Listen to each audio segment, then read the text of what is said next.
Bine ai venit și mă bucur să te am aici alături de mine.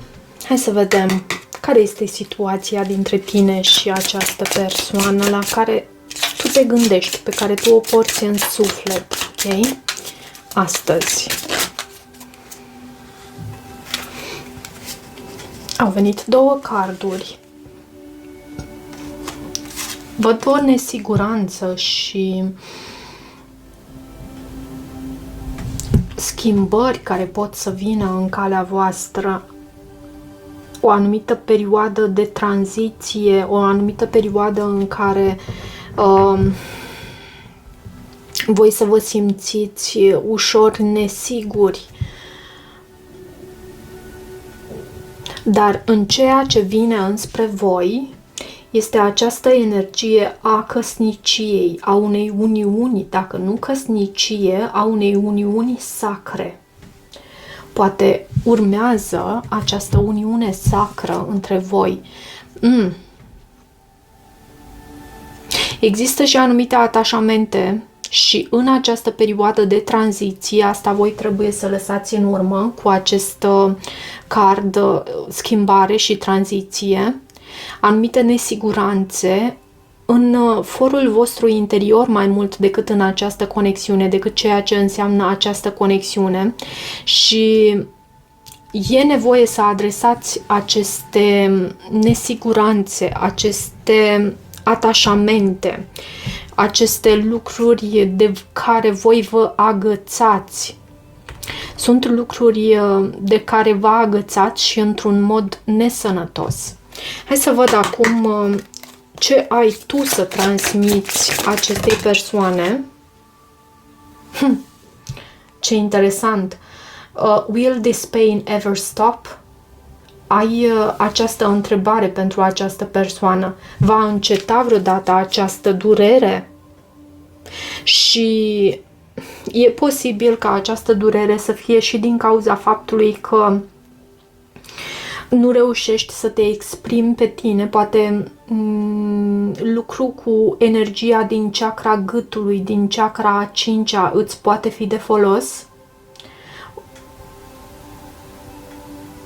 Să te concentrezi pe energia acestei chakre și în același timp să ai acea concentrare convergentă pe energia acestei chakre și în același timp și divergentă, să te focusezi pe ceea ce poate să vină din lateral. Nu știu cât m-am făcut înțeleasă în acest sens, însă e un aspect care ajută foarte mult.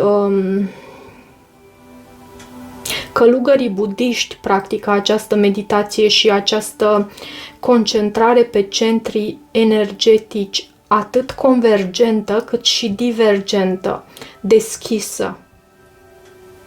Relaxează, ajută foarte mult. Acum tu poți să cauți informații despre acest aspect.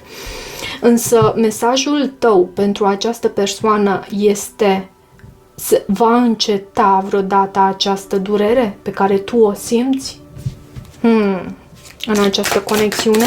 Și ce vrea să spună această persoană? Ce ar vrea să îți spună această persoană?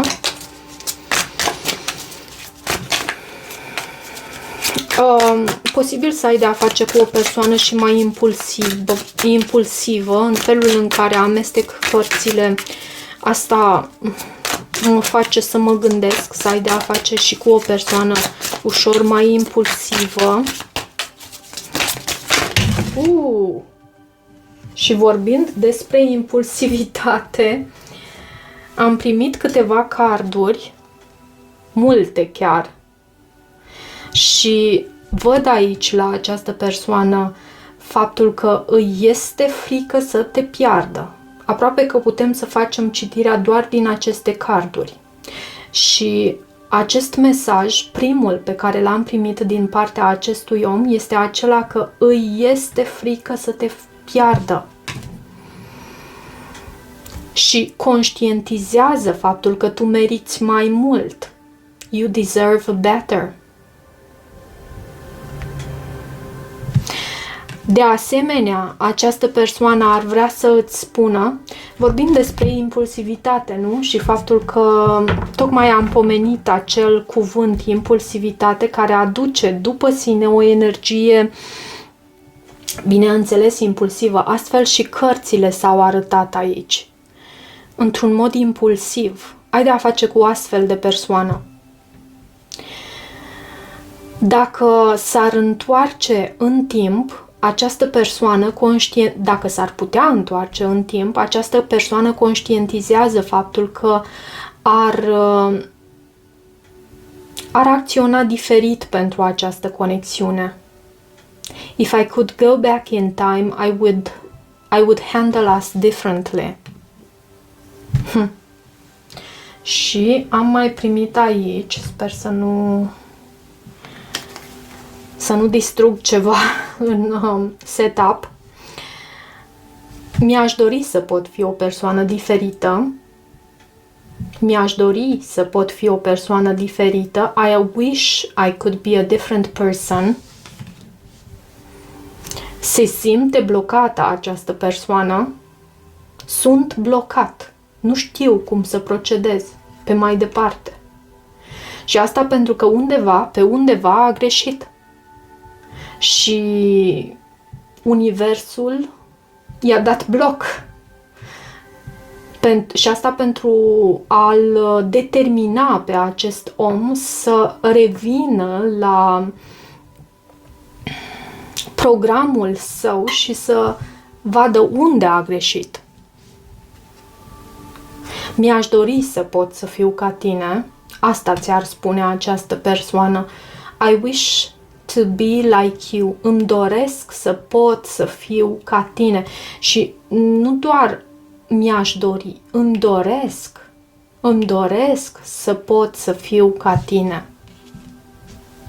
E o dorință arzătoare acolo în sufletelul său. O întrebare din partea acestui om, care este adevărul până la urmă? What is the truth?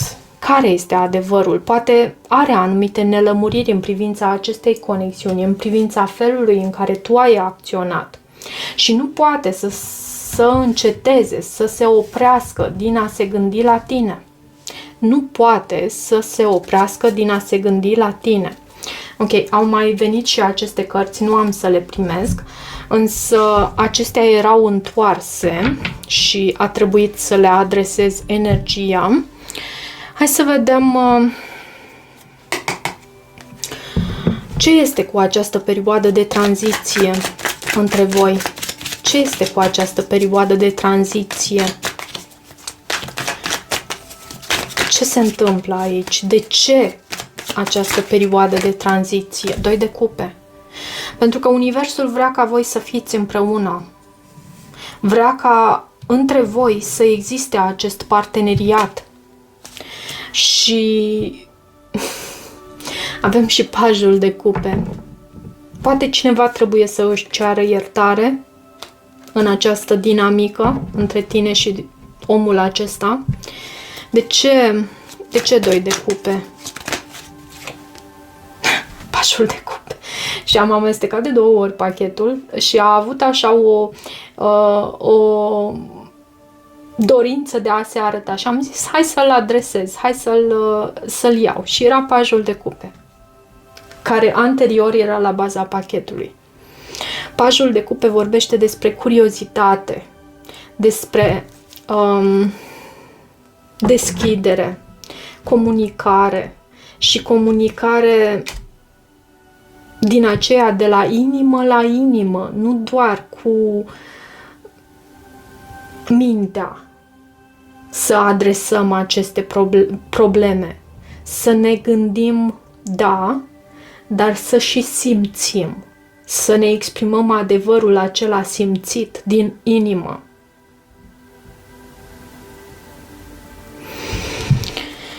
La tine văd această suferință și ai grijă, dacă ești într-un program de suferință, să încerci pe cât mai mult posibil să ieși, și e posibil.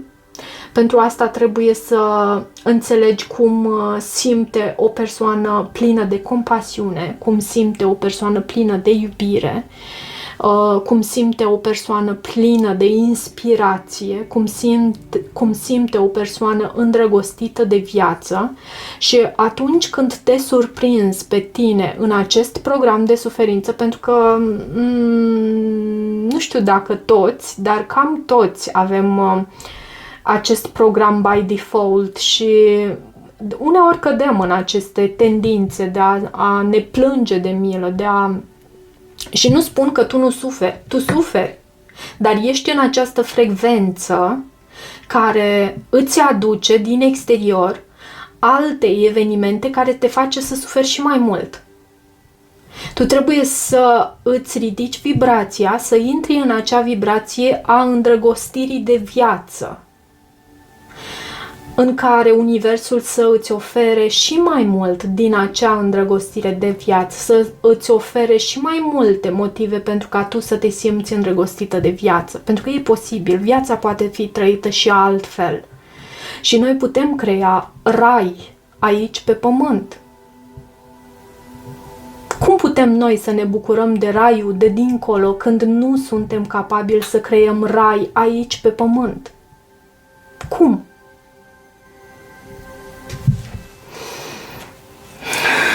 Ce simți tu pentru această persoană?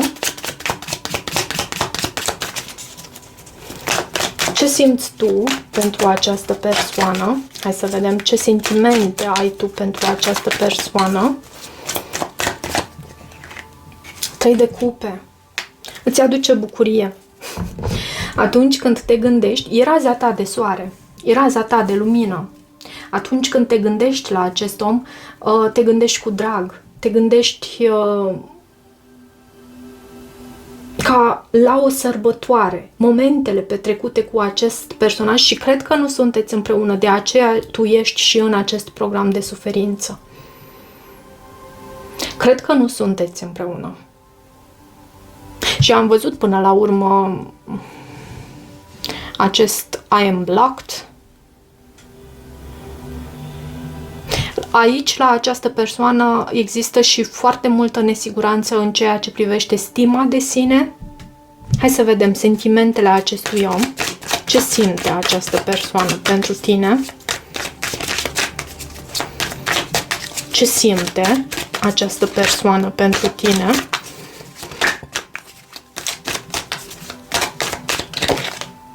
Puterea. Vorbind de blocaj și lumea, se simte blocată această persoană și nu blocată la modul că tu l-ai blocat, blocată la modul că nu mai știe cum, chiar nu mai știe cum să acționeze această persoană. Dacă tu aștepți ca această persoană să acționeze și să vină ca un salvator, această persoană nu știe cum. Nu știe cum. Nu că nu vrea. Și cred că te pune ușor și pe un piedestal cu acest card îmi doresc să pot să fiu ca tine. Tu cred că ești și la un nivel ușor, pe o frecvență ușor mai ridicată.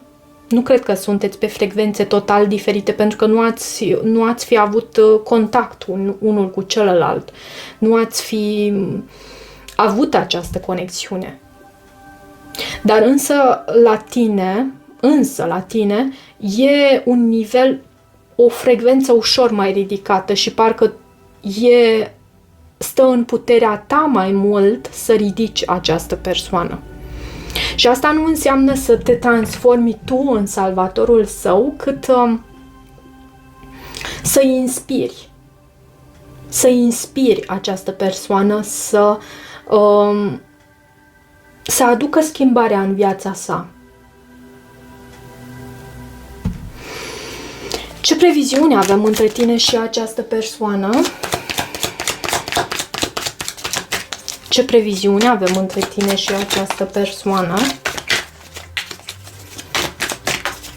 Ce previziuni avem aici între tine și această persoană?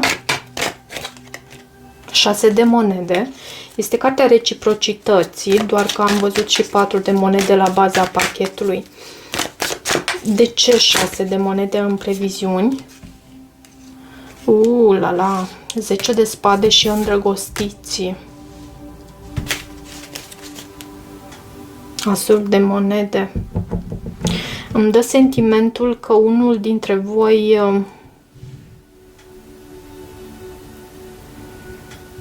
există prea multă suferință aici. Și nu doar pentru unul dintre voi. E pentru amândoi. Și asta avem în previziuni și hai să văd ce vrea universul de la tine. Ce vrea universul de la tine? Care e pasul următor pentru tine pentru ca tu să ieși din acest program de suferință? Care e pasul următor pentru tine pentru ca tu să ieși cât mai lin posibil din acest program de suferință?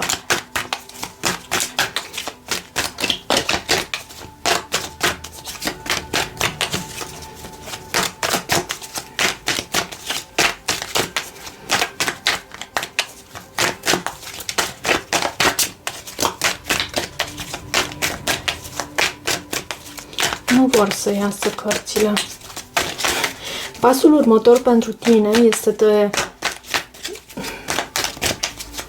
pentru că am avut așa un sentiment de ușoară retragere pe măsură ce amestecam pachetul. Regina de spade, ok, au venit câteva cărți, s-au întors în pachet. Regina de spade, 6 de spade, 6 de bâte.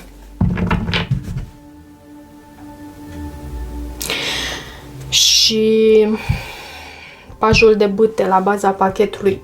Universul vrea de la tine ca ușor, ușor să te ridici deasupra norilor, deasupra confuziei și situației neclare, să ai parte de claritate asupra a ceea ce tu îți dorești pe mai departe, să te întrebi: ce vreau eu cu adevărat aici? Ce vreau eu cu adevărat aici? Și atunci când primești răspunsul, atunci când reușești să îți răspunzi la această întrebare, poate chiar să îți creezi o anumită afirmație ca un gând creator, un gând, pentru că pentru a intra în neocortex, și acum folosesc și eu niște termeni care nu sunt foarte familiari pentru toată lumea, pentru a intra în lobul frontal și în acea postură de creator, atunci când tu poți să îți creezi afirmația potrivită ție, e necesar să te relaxezi, e necesar să intri în acele unde alfa, să intri de la acele unde beta foarte înalte, medii sau joase, într-o stare de relaxare.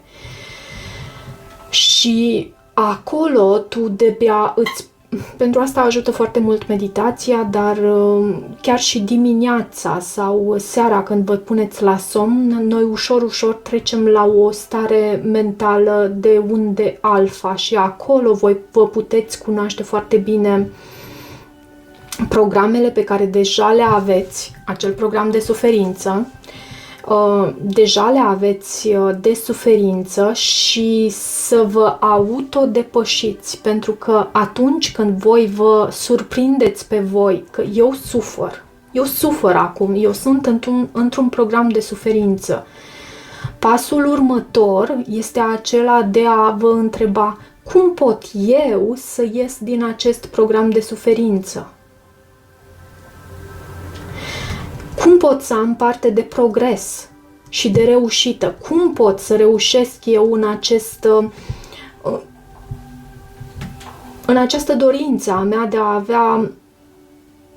de a trăi în compasiune, de a trăi mai mult în iubire, de a trăi mai mult în spațiul inimii? Pentru că aici, în previziune, văd aici suferință și din partea unuia și din partea celuilalt. Să știți. Ok. Ce aș mai vrea să extrag pentru voi? Hai să văd din acest oracol pe care iarăși mi l-am achiziționat recent. Să nu credeți că sunt o lăudăroasă, dar îmi plac tare mult cărțile și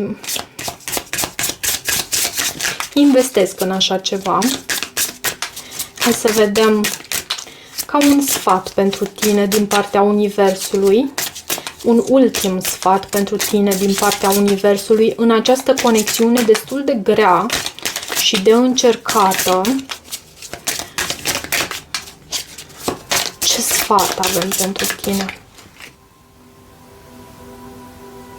Iertarea. Repairing the veil. Forgiveness.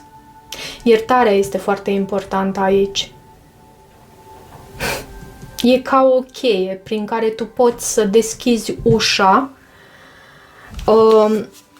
înspre acel program de compasiune, de iubire, de inspirație, spune-i cum vrei, înspre acea vibrație înaltă. Și există și obstacole și există și motive care ți se transmit în mod repetat că de fapt ceilalți nu merită iertarea. Retrage-te. Nu spune nimeni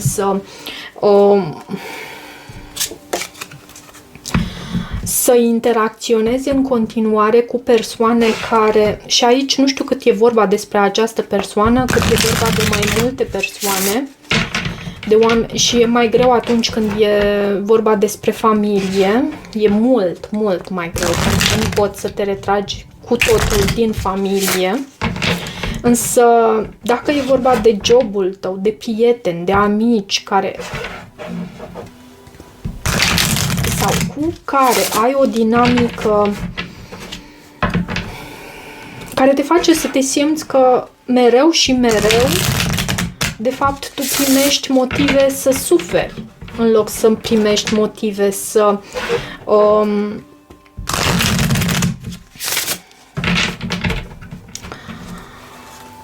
crești. Ok, dragilor, cam atât pentru această citire. Dacă rezonați cu acest mesaj, nu uitați să vă abonați canalului, să mai treceți pe aici, să-mi lăsați o apreciere și un comentariu. Eu vă mulțumesc, vă iubesc, vă apreciez și vă doresc tot ceea ce este mai bun.